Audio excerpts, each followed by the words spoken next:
Price B to the Lord Jesus. இயேசு கிறிஸ்துவினால் உங்களுக்கு சமாதானமும் சந்தோஷமும் உண்டாவதாக. இன்னைக்கு பார்க்கவிருக்கிற வேத பகுதி யாக்கோபு 2வது அதிகாரம் 1 வசனம், ஜேம்ஸ் சாப்டர் 2 verse 1. என் சகோதரரே, மகிமையுள்ள நம்முடைய கர்த்தராகிய இயேசு கிறிஸ்துவின் மேலுள்ள விசுவாசத்தை பட்சபாதத்தோடே பற்றி கொள்ளாதிருப்பீர்களாக. இந்த வசனத்துல நாம ஆண்டவர் பேர்ல கொண்டிருக்கிற அந்த விசுவாசத்துல எந்த ஒரு பட்சபாதமும் இல்லாத ஒரு குணம் நம்ம கிட்ட இருக்கணுங்கிறத காண்பிச்சிருக்காங்க. விசுவாசத்துல பட்சபாதம் இருந்தா நம்ம இடத்துல நல்மனசாட்சி இல்லைன்னு அர்த்தம். நம்மளுக்கு 1 தீமோத்தேயு 1:19 வசனம் காண்பிக்குது, இந்த நல்மனசாட்சியை சிலர் தள்ளிவிட்டு விசுவாசமாகிய கப்பலை சேதப்படுத்தினார்கள். அப்போ நாம என்னைக்கு ஒரு பட்சபாதமோடு நடந்து கொள்றோமோ அன்னைக்கே நம்ம அந்த நல்மனசாட்சியை தள்ளி விடுறோம். அப்ப நம்மளுடைய விசுவாசம் சரியா இருக்குமா? நம்மளுடைய விசுவாசமாகிய கப்பல் சேதப்பட்டு போகும் இல்லையா? அதனால நம்ம யாரிடத்திலுமே பட்சபாதம் காண்பிக்க கூடாது. பட்சபாதம்னா என்ன? ஆங்கிலத்துல ஆட்டிடியூட் ஆஃப் பார்ஷாலிட்டின்னு சொல்லப்பட்டிருக்கு.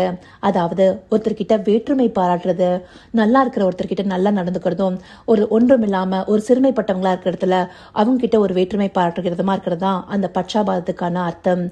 இந்த இடத்துலயே, அதாவது இந்த அதிகாரத்திலேயே நம்மளுக்கு மேற்படியான வசனங்கள்ல சில விஷயங்கள் கொடுக்கப்பட்டிருக்கு. அதாவது முக்கியமா 2வது வசனத்துல பார்த்தோம்னா, பொன் மோதிரமும் மினுக்கும் உள்ள வஸ்திரமும் தரித்திருக்கிற ஒரு மனுஷனும் கந்தையான வஸ்திரம் தரித்திருக்கிற ஒரு தரித்திரனும் உங்கள் ஆலயத்தில் வரும்போது, அப்படி 2 விதமான மக்கள்.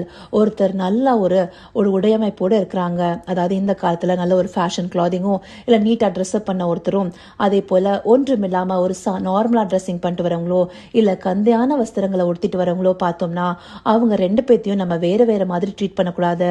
முக்கியமா தரித்திரர்கள ஒடுக்கிறவர்களா இருக்கக்கூடாது.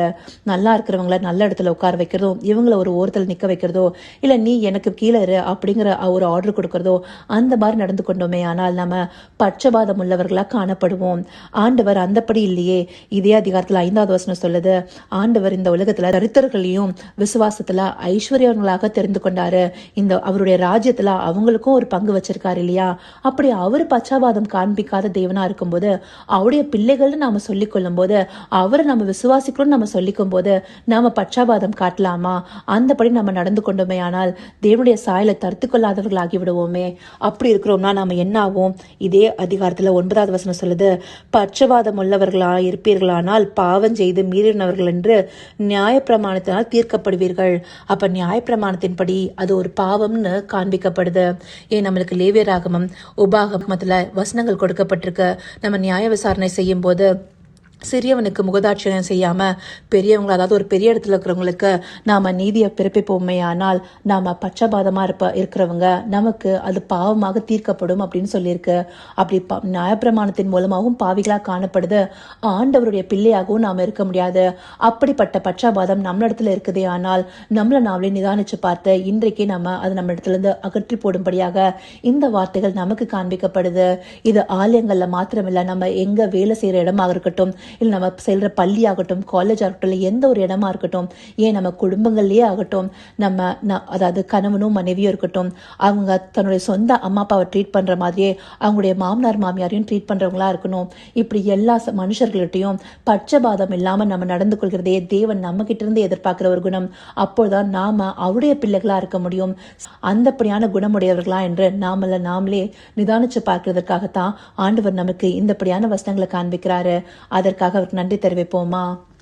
கர்த்தாவே, தேவாதி தேவனே, உமக்கே இந்த வேலையில் நன்றி செலுத்திறோம் ராஜா. அப்பா, நீர் பச்சாதாபம் இல்லாதவராக இருக்கிறீங்கன்னு சொல்லிட்டு வேதத்துல பல வசனங்கள் எங்களுக்கு காண்பிக்கப்படுது தகப்பனே. அதை அறிந்தவர்களாய் உம்முடைய பிள்ளைகளா இருக்க வேண்டிய எங்களிடத்திலையும் பட்சபாதம் இருக்கக்கூடாது தகப்பனே.